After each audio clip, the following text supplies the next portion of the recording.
It is not easy to follow all of the attacks on our government coming from Donald Trump and Elon Musk, and it is even more difficult to call them all out and inform people of how they can push back. But if there is anyone accomplishing all of that and more, it is Senator Elizabeth Warren, and she's obviously doing such a great job at it because she's driving Donald Trump crazy, and that is a surefire way to know that you are having success in pushing back against dictator Donald, as if he is lashing out against you. And that is exactly what just happened. We saw a Donald Trump tantrum, which are pretty common, but this one got pretty weird after Elizabeth Warren stuck the dagger in his latest plan with Elon Musk. And we're going to get into all of that. But before we do, if I could quickly ask you to leave a like on this video, and if you haven't already and you enjoy our channel, to hit that subscribe button. It goes a long way, and it really does mean a lot to me. Now, before we get into Donald Trump's meltdown, of course, we have to see what Elizabeth Warren said, calling out his plan to shut down the Consumer Financial Protection Bureau that led to that tantrum. Let's check it out. If you have a bank account or a credit card or a mortgage or a student loan, this is code red. I am ringing the alarm bell. Elon Musk and the guy who wrote Project 2025, Russ Vought, are trying to kill the Consumer Financial Protection Bureau. If they succeed, CEOs and Wall Street will once again be free to trick, trap, and cheat you. The CFPB is the little agency working to shut down scams and fraud on payment apps like Zelle and PayPal and Cash App. It's the agency that steps in when the big bank trips up and repossesses your car. It's the agency that's working to cut those crazy fees that banks and credit card companies bury down in the fine print, and then you got to pay for them. Already, this little agency has forced giant banks and corporations to give back more than $21 billion directly to families they cheated. And that includes hundreds of millions of dollars back for veterans who got cheated by predatory lenders. So why are these two guys trying to gut the CFPB? Not rocket science. Trump campaigned on helping working people, but now that he's in charge, this is the payoff to the rich guys who invested in his campaign and who want to cheat families and not have anybody around to stop them. Yeah, it's another scam. After the 2008 financial crash and the big bank bailout, Congress created the CFPB to protect people from getting swindled. For years, Republicans have tried and tried again to repeal it in Congress, and they have failed every single time. Congress built the CFPB, and no one other than Congress, not the president, not Musk, not Vought, can shut it down. There is power in fighting back.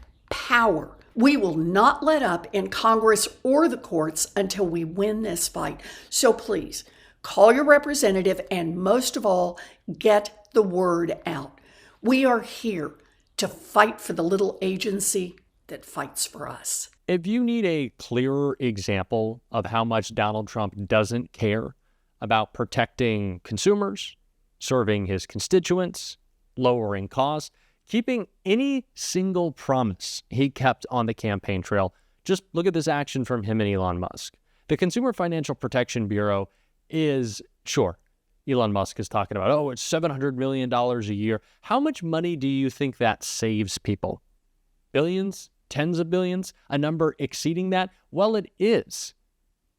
It's worth the cost to people. It's preventing terrible business practices, people being scammed, unable to cancel credit cards, gym memberships, so on. So there's a million things I could list.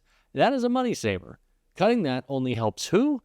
Giant corporations and Elon Musk and all of his buddies. It's like when Donald Trump says the IRS, all that money that President Biden spent, they're coming after you. No, they're going after billionaires. For every dollar that's invested in the IRS, $22 come back to the government and taxpayers because they're able to track down the fraud of billionaires who don't pay taxes, giant corporations that don't pay taxes. This is all a big lie. And clearly Donald Trump is a little upset that that is being called out, that their slashing of the waist is actually being exposed for what it is, and that is why he went off in a tantrum attacking Elizabeth Warren. Yeah, Pocahontas is the faker. You know, that was set up to destroy people. She used that as her little personal agency to go around and destroy people. And she's a fake. Just like she said she was an Indian, and she wasn't an Indian. You have more Indian blood in you than she has. She went to college based on the fact that she was an Indian. She got jobs based on the fact that she was an Indian. She's a fake. That was set up to destroy some very good people, and it worked. I mean, it worked. A lot of great people. I'll tell you, before I ever heard the term, people would come up to me in the Midwest and areas and say, "Sir, I'm being destroyed by them." They use that to destroy people. She's a nasty woman. She's a really nasty woman, despite her phony beer commercial.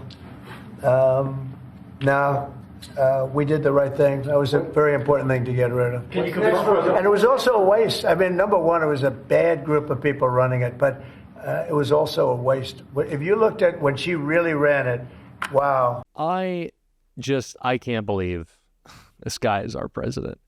I just posted a video you might have saw talking about how Kamala Harris is obviously upsetting Donald Trump. He got a little bit upset, a little bit more than just a little bit upset, during an interview with Brett Baer when asked about the 2024 election.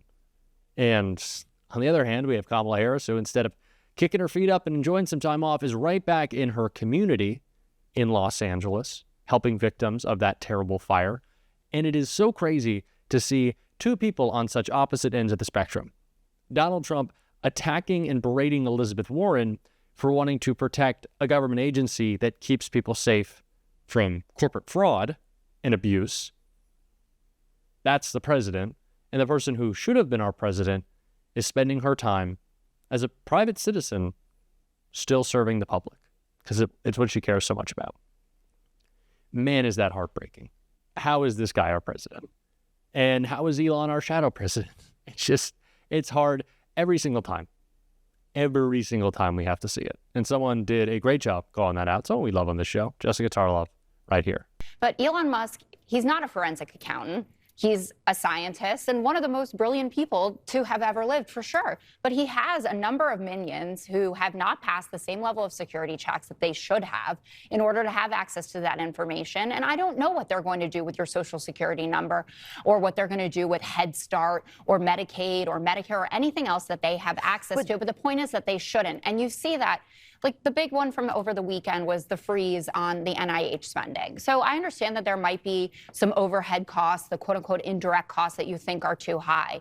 But going to them and saying that indirect costs have to come down to 15% would completely hobble American innovation. But without Elon Musk, we wouldn't know of any of this stuff. Money going for transgenders. But I'm not talking about I just said the NIH. I said the future of cancer research. For every dollar that the NIH grants out, you get $2.46 back, and they generate $93 billion a year. Trump and then just brought in $500 million. No, well, first of all, Elon Musk even said that isn't real money. Oh, it isn't? Well, Elon Musk said it himself. He replied to the tweet. But Katie Britt, the senator from Alabama, had to go out there and say, no, don't take our NIH dollars. Okay. Now, I will usually wholeheartedly agree with Jessica. She did say that Elon Musk is a brilliant person. I'm going to have to go ahead and say no on that. I don't like us continuing this idea that just because someone has found some success in business means that they're a genius. I just fundamentally disagree with that. Elon Musk didn't found Tesla. He bought it. Sure, it was at a great moment. Sure, he worked at PayPal. He was like the fifth guy, and then he got fired because he was doing such a bad job. I don't know how that can make him a genius. He started a bank that failed, Twitter failing. Just because he exploited carbon credits and government subsidies for his corporations doesn't mean he's the smartest person to ever live, because he brands himself well. Fundamentally disagree with that. But what Jessica said that was true is that Elon is launching a full-blown assault on our government, and has been for the past 4 weeks, and that him and his little cronies are committing crimes every day. It couldn't be clearer. There is no oversight over these people who could care less about what they break. They don't care. They think the more they break, the better, and the faster they do it, the happier they are. And that is scary for us. The people that Donald Trump clearly doesn't care about, like I said, eliminating the CFPB, doesn't care. And we have to call that out, which is exactly what Senator Chris Murphy did not only calling out that recent action by Donald Trump, but all the steps he's taking to be the dictator he promised in 2 clips right here. Yeah, listen, I mean, this isn't hyperbole to say that we are staring the death of democracy in the eyes right now.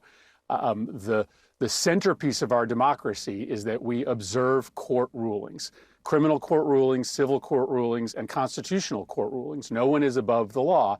And whether we like it or not, the courts interpret the law. So yes, throughout the history of the United States, the courts have made rulings on when the executive branch is exercising legal power and when they are going beyond the power that they have, either constrained by statute or by the Constitution, just as they regularly rule on whether or not individuals have complied with the law or violated the law, whether those be civil laws or criminal laws.